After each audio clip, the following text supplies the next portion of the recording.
My name is Brian Keith, speaker, mentor, coach, and I might be a prophet. Welcome to episode number 80 of the Dime Devotional Daily Inspiration, Motivation, and Exhortation. I am dropping dimes at 10 a.m. and 10 p.m. Central Standard Time. Check out the blog, imightbeaprophet.com, but also check out the website, briankeith360.com, for speaking, mentoring, or coaching. Today's topic is do not become. I was playing with be or become. Do not be or become distracted. Do not be or become distracted. Why is this important? So, the concept of distraction, hear this, and hear this well. When you are on the precipice of something great, inevitably distraction comes. Once you receive the promise, once you've received your marching orders, once you have clarity on what you're about to do, once you've decided in your heart that this is the thing, this is the assignment, this is my season, this is my era, this is my time. Once you start making declarations like that and you begin to chase after the thing that you were put on this earth to do, but also the thing that God has mandated that you do. Those are usually one and the same. And you see your dream, your vision, your destiny. You see it so clear. And now you're chasing after that thing. When you're going after something definitively, this is when you evoke I'll call it the spirit, but you can call it what you want to, the spirit of distraction. Why do I say that? Because when you are aligned with the divine, when you know what you want, now you become susceptible to all manner of offense, all manner of distraction, all manner of fear and panic. All of these things are going to start coming your direction to get you off of the path that you decided you wanted to be on because, listen to this, because you've made a decision.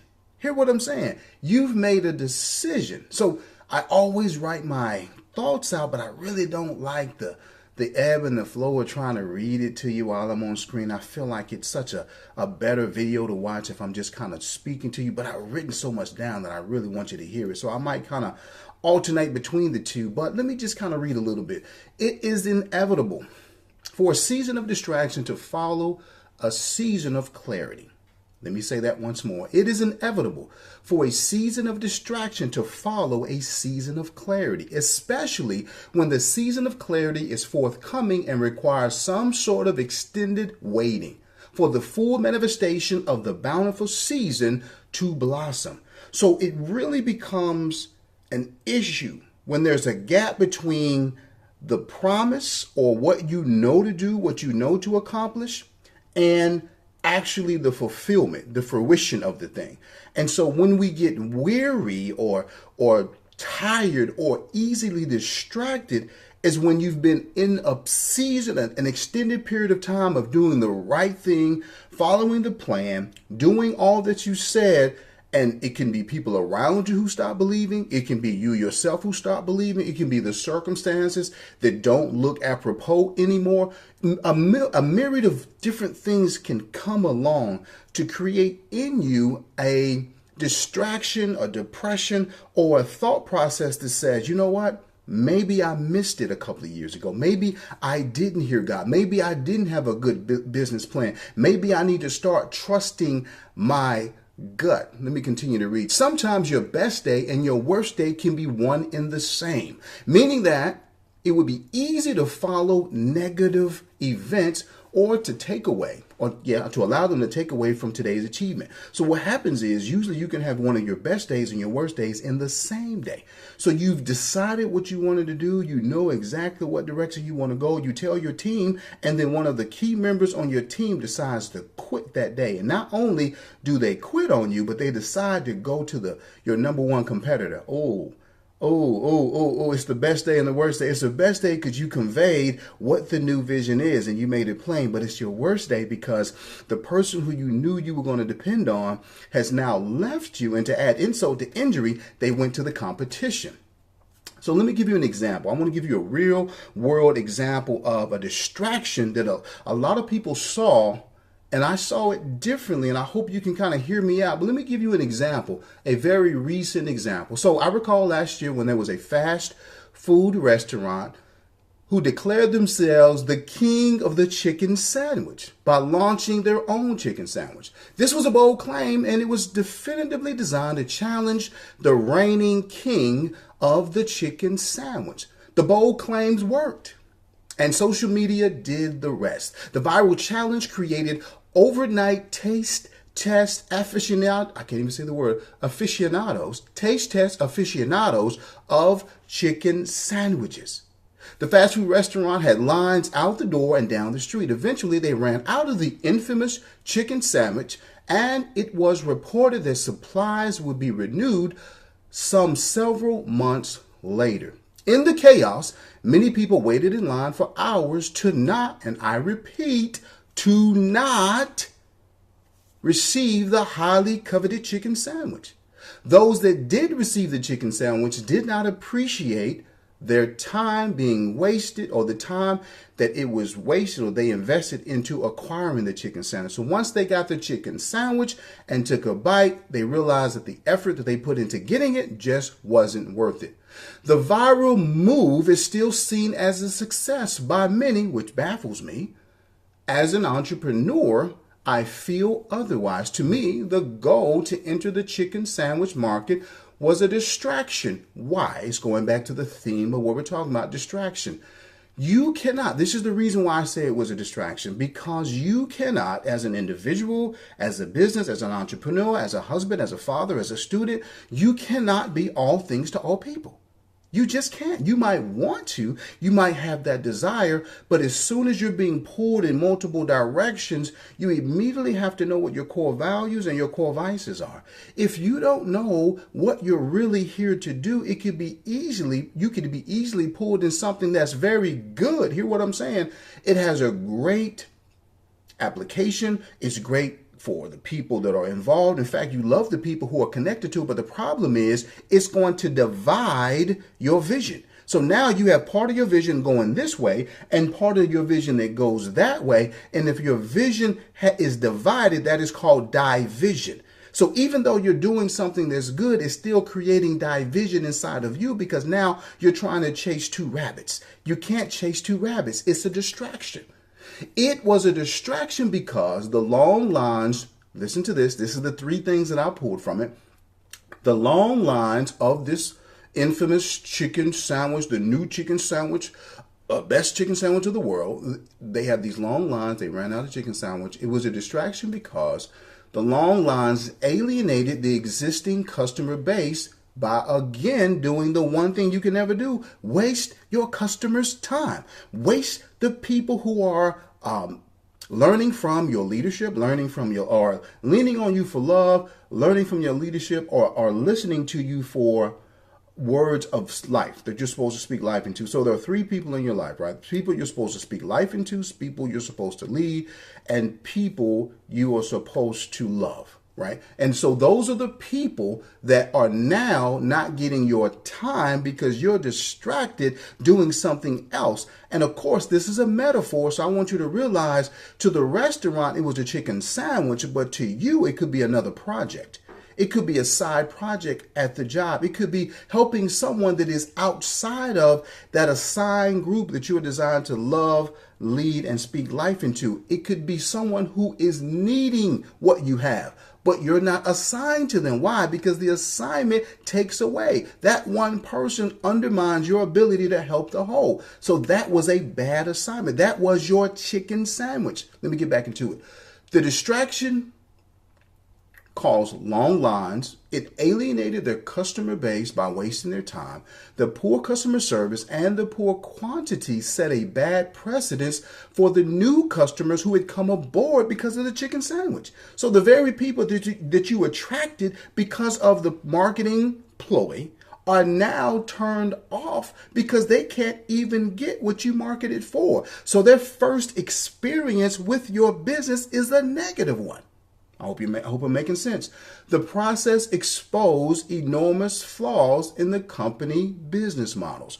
Why do I say that? I say that because the company would rather focus on the new customer and the new product, alienating their customer base. Why do I say that? Because you got a long line. People can't get in. So now the people who would have normally patronized your business, they can't get the product that they usually want. Then there's the conversation of product. So here's this, because I've been in that business before, retail business, but I've also been in the restaurant business. I know that the sourcing is different. I hope this makes sense. So this particular company actually sourced fresh product. So the one product that they had brought in was chicken, and that chicken was whole chicken pieces that were raw. So they would do everything to the chicken pieces to get them ready for presentation to the customer. But the chicken sandwich was chicken sandwich. Listen to me. The chicken sandwich, maybe it is a sandwich. The chicken sandwich was a different product. It was a manufactured product. So that product required a different source. I hope you understand what I'm saying. It required a different supply line. So basically what I'm saying is that in order for them to have X amount of quantities of the chicken sandwich on hand, they would have to have had either clairvoyance going into the future to know the future, or they would have to have precedence on previous sales. But because it was a new product, they don't have that. So they wouldn't know how to communicate with the supplier so that the supplier would have enough, so that they would have enough, so that their customers can get what they want. So it was a supply chain error, it was a manufacturing error, it was a quantity on hand error, and it was a customer service error. It was a complete debacle in my humble opinion. And I'm speaking as a business owner, as an entrepreneur, because I look at business differently. It was a terrible experiment. Why are you chasing after a product line and product model that is different, a distraction from your core model? So in doing so, they alienated the very people who put them on the map. And you never want to do that. You never want to create a new product line, or you never want to make a shift or a pivot in your business that is so radical that the people who have put you in business and have kept you in business and have sustained your business for years can no longer do business with you. That is a bad business decision. And most of all, here's what I want you to think about is I noticed that the sensation created more business for their competitor, the real king of chicken sandwiches, which is the opposite of their intent. So they actually gave their competitor a boost. So their viral sensation was also their competitor's viral sensation. So they didn't make headway at all. All you did was create an environment where people now could see your customer service under a microscope, and they saw how bad it was. So that's why I say it was a flawed business model. But let me go on. Why is this important? It's important because anything you spend doing, hear what I'm saying, because you are the chicken restaurant. Anything that you do, any amount of time that you spend away from your core values, away from your assignment, away from your purpose, away from the people you're designed to lead, love, and speak life into, any time that you waste not pouring into them or that is a waste of time. Let me say that again. Any amount of time that you spend defending, pretending, upending, anything that has nothing to do with why you are on this planet is a waste of your time. And you are completely outside of your purpose. So here's what I want you to think about, because I always try to come up with at least three things that I've experienced in business, three things that I've seen maybe in the atmosphere, three things that maybe I've seen from that illustrious word of God. But what are the three most common distractions you want to think about and avoid? What are three common distractions you need to consider avoiding? Here's number one. I want you to avoid bandwagoning. Do you remember this term? Bandwagoning is a marketing term, and this is when everybody wants to jump on the back of the bandwagon because it looks cool. This is what the cool kids are doing because the action will lead to inclusion and not missing out. A common term that people are throwing around today that encapsulates this idea is FOMO, the fear of missing out. Number two, I want you to avoid the mob mentality. The mob mentality. Don't know why, don't know how, but I've had the opportunity to live through a hurricane. I spent some time living in Houston, so I know what real panic looks like. What's interesting about the food we eat, the gasoline that's on the shelves. We only operate because of, it costs a lot of money to store things, right? It costs a lot of money to store things. So we really only have about 3 days supply of most perishable goods. We only have about 3 days supply. And so when everybody, or the way the system works is people replenish things at different times. The way that we are able to maintain our quantities on hand, right, is because we all replenish at a different interval. So the 3-day rule, or every day, every 3 days, you got trucks bringing in new merchandise, shelves are being restocked, gas stations are being refueled, water is being brought in, this, that, and the other, is because that is the average flow. But when everybody rushes the gas station, immediately there will be no gas because all of us can't get gas at the same time. All of us can't get water or food at the same time. And so that's why you see bare shelves. So in Houston, I was there and I saw it firsthand. So I saw the empty shelves as a result of people believing, and it was coming, an impending hurricane was coming, and they didn't know how long they would be without water or power or all of the above. And so they were trying to stock up on it. And so because they were all doing it at the same time, it created a mob mentality or a panic mentality or a fear mindset. And so now people are hoarding because they are fearful. You don't actually need all of that toilet tissue. You don't need all of that hand sanitizer. You don't need all of that water, but you are panicking because that's what fear does. And so now the mob mentality is about running with the crowd or doing it out of fear. We'll call that, new term, FOLO, right? Fear of losing out. So you have the fear of missing out. And now you have the fear of losing out. That's FOLO, F-O-L-O. And then number 3 is avoid the desire to compromise. So let me recap really quick. I want you to avoid bandwagoning. That's FOMO, the fear of moving out. I want you to avoid the mob mentality. That's FOLO, the fear of losing out. But also I want you to avoid the desire to compromise. This is the real important one, right? This one's important to me because the fear of, or the compromise that comes, especially when you've heard from God, you have a definitive promise. And I can't stress this enough. You're very clear on what you are going to do. I mean, you literally heard the voice of God. Everything in you is pointing to go this way. And you know that's the direction you want to go. So you're very clear. And as I said before, the minute that you are clear in here, chaos comes out there. Distraction comes out there. Because you are clear, that's why the distraction is coming. So the distraction is also to let you know or to confirm you're probably on the right path. But what happens when the thing that you know to do doesn't happen? And it doesn't happen today, tomorrow, or next year. And now you find yourself in years, multiple years. Now we're hitting decades. Now we're hitting 20 years now. We're hitting we're hitting scores now. When you start hitting scores, it may feel as though the promise you were given isn't true and you want to turn away. And this is where compromise can rear its ugly head. So I want to tell you a quick story. Let me just read this really quick, then I'll tell you a quick story. Avoid the desire to compromise. This is when time has elapsed or the dream has become costly. Oh, I forgot about that part. When the dream has started to cost you more than you thought it was going to cost. That's when it's time to compromise. That's when you start to think about compromising or cutting corners or doing it in a different way. It would be an easier or a logical way to find, or logical thought to find another way. So I don't blame you for doing it. It is easier and it is logical. It's just not the right way. And because we don't do things the right way, we don't get the right outcomes. Let me say that again. If you don't do it the right way, you can't anticipate the right outcomes.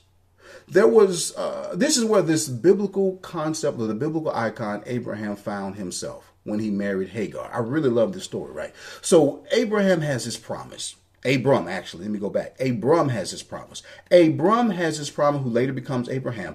Abram has his promise, and the promise says, your descendants will be as numerous as the stars in the sky, right? As numerous.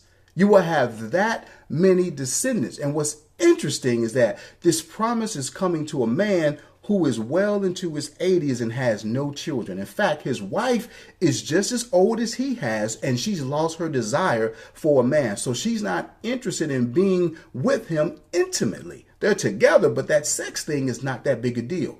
So God is making a promise to him in this very state. So over time, because we're talking 10, 15, we're at 20 years now, and they're still not seeing the promise of God become made manifest. So what do they do? What do they do? In fact, it comes from his beloved. His wife says, Sarah, she says, maybe, just maybe, you are supposed to have the children or the child through my maidservant Hagar. So Hagar, or first, this is Sarah's idea. Abram agrees. He marries Hagar, and eventually Hagar has a child. Well, if you could imagine, if she's the second wife and yet she has a power or an ability that the first wife doesn't have, you could imagine at some point a little bit of mockery, a little bit of talk comes about, and she does begin to say some things. Why am I the underwife? Why am I the second wife when I've produced for you a son? So ultimately what happens is Sarah brings this to Abraham. Abraham has to put Ishmael, which is the son, and his mother out of the house. Abraham goes to God and prays and says, look, if only your spirit, if only your spirit can live with Ishmael. God says no. And he says, I'm going to continue. I'm going to do exactly what I'm saying going to do. After some time, and I'm paraphrasing, trying to get through the story as quick as I can, Sarah does conceive, and Sarah has a baby called Isaac. So the interesting thing about what Isaac becomes and what Ishmael becomes is why I'm telling you how important compromise is. Ishmael becomes the father, and the descendants under him become a group of people called the Muslims, right? And so you can trace this all the way back to Muhammad, and then Isaac obviously becomes the bloodline of a person called Jesus Christ, and there's obviously several people in between. And if you know of the, I don't know if the anonymity is or if the anger is both directions, but I do know that Muslims aren't necessarily as loving when it comes to Christians, and there's a war. So there's a fighting of ideas. There's a fighting of spiritual values. Let's just say it that way. And so they don't see eye to eye. And so what is created, what's been created as a result of that, I apologize, technical difficulty. What's been created as a result of it is the first son, the generation after the first son, and the generation after the second son are in competition to one another. And so from the compromise of Abraham and Sarah comes competition. So his bloodlines are competing. And I want you to understand that compromise came as a result of what Abraham did. It became a result of his direct actions. And so he compromised on the promises. So now he has this son and this wife that is out here. And of course, Ishmael and Hagar left hurt and left offended. And so maybe that's why there is anonymity between the Muslims and the Christians. I don't know, but I don't know. I know that there is some, and you hear about it on the television all the time. But I wonder if the compromise that Abraham made way back when led to the confusion and the conflict that exists even to this day. Does that make sense? So I want to go back really quick. Three ways to avoid common distractions. How to avoid three common types of distractions. The first one was to avoid bandwagon, and the second one was to avoid the mob mentality, and the third one was to avoid the desire to compromise. And the reason why compromising is important, because I gave you a historical biblical story of a great compromise that to this day is still being made manifest. There's still a difference of opinion between those two groups as a result of compromise.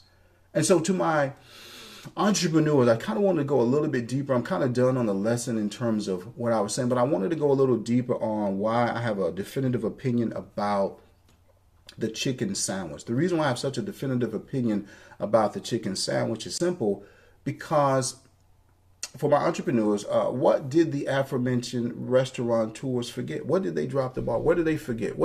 How did they drop the ball, if you will? Let's see here. Let me fix this really quick, because we're having some connection issues on the other side. I apologize, guys. Yeah. Okay, good. We should have fixed it by now. Okay, great. Hopefully we fixed it. So for my entrepreneurs, why is this conversation about this These restaurateurs who have the chicken sandwich, why am I different from everyone else? So most people saw it as a viral sensation. They saw it as something that was very positive. They saw the lines around the building and they thought this was a good thing. I disagree entirely. And it's because of this entrepreneur mind I have. It's the way my mind works, because what they did, they broke three fundamental rules as business owners, three fundamental rules as entrepreneurs. And I think if you're still listening and you're really not an entrepreneur, you can benefit from this conversation. But I wanted to kind of go a little bit deeper for the people who actually own businesses or running businesses, because it's key to recognize that the chicken sandwich for this company was not a success. It was a colossal failure. It was a colossal failure because of, number one, let me give you three more things: accessibility. Accessibility, access to your product or service is key. We always hear this thing called location, location, location, location. What do you think that's about? Location is about accessibility. The reason why it costs more to have a business at the intersection of a freeway and a major road than, let's just say, further up into town is because that freeway access is impeccable. That location is key. You can be seen from the freeway, and a person might make a decision because they see your sign to come and patronize your business. So accessibility, broke the rule of accessibility. Why do I say that? Because the company that introduced the chicken sandwich, there were long lines of customers, and many sold out in their stores. Sold out their store. Let me say many sold out. Oh, they sold out their store. They sold out the customers for a new thing. I got to read what I wrote here better. So they were long lines of customers, and because those customers were now the new customers who were trying to do the new thing, they wanted to try the new thing. They wanted to go online and go viral themselves because they had the new chicken sandwich. Those are not people who necessarily would have patronized this business originally. What am I saying? I'm saying that because if you don't patronize me on a regular basis and I have lines all the way around the building, that means that the people who do use me on a regular basis can't get to me.